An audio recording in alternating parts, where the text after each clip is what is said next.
Hi guys! Hello, Aries!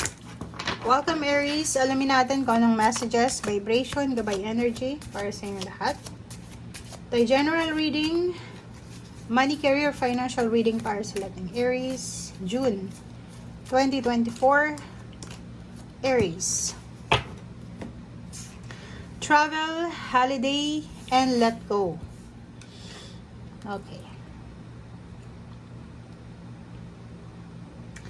Okay guys, so nakikita natin dito na may ibang Aries dito na posibleng may paparating kayong travel.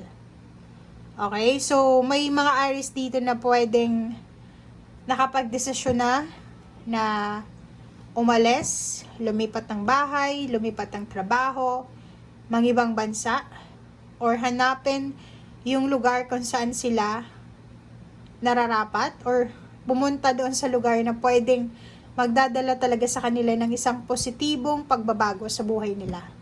So, kung ano man tong travel na to, or is either holiday season, vacation, or kano pa man, yung hinahanap mo na sagot sa katanungan mo, ay posibleng mahanap mo dyan sa pagta-travel mo.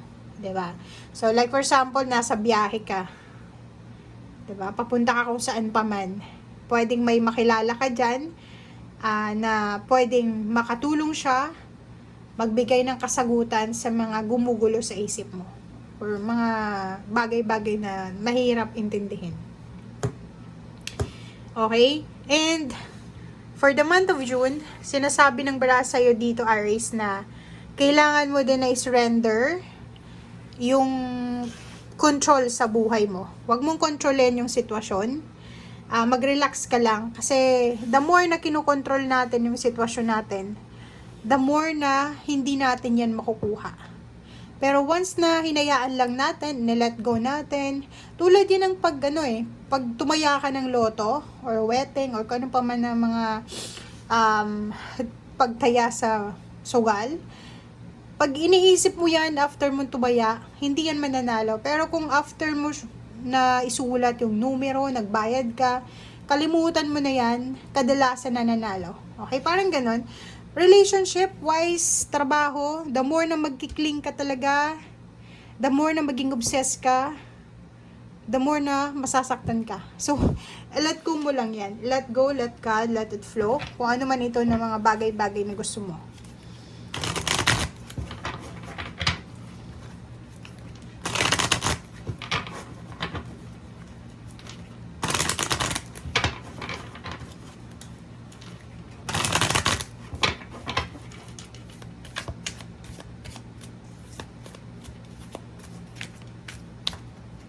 Okay. Okay. Aries, 'di ba oh? Kung makikita mo dito may number 9, may solitude and throat chakra. Tapos may number 2 ka. So, ano man tong mga plano mo, movements, choices, decision, huwag mong masyadong kontrolin yung sitwasyon. Hayaan mo ang universe na ibigay sa'yo yung best of the best na para sa'yo. Okay? Throat chakra, marami kang mga inaalala, 'di ba? Marami kang concern sa buhay mo. Yung throat chakra is activated siya this month of June para sa iyo. So, masasabi mo kung ano yung gusto mong sabihin. If, for example, usually pag nag-a-apply ka ng trabaho, pag nag-e-interview na, hindi ka makasagot. Pwedeng this month of June, if may interview, may exam, makukuha mo siya. Kasi activated yung throat chakra. Masasabi mo kung ano yung gusto mong sabihin. Ang dami-dami mong choices this month of June, 'di ba? Ang daming pinto ng pag-asa.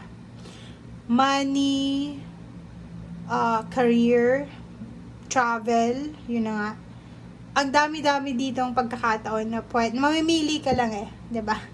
So, if yung purpose mo, yung desire mo is makapunta ng ibang bansa, pwedeng mga choices to ng bansa ang makukuha mo. If for example naman kung anong klaseng trabaho, pwedeng choices din kung makakapamili ka kung anong klaseng trabaho. Okay?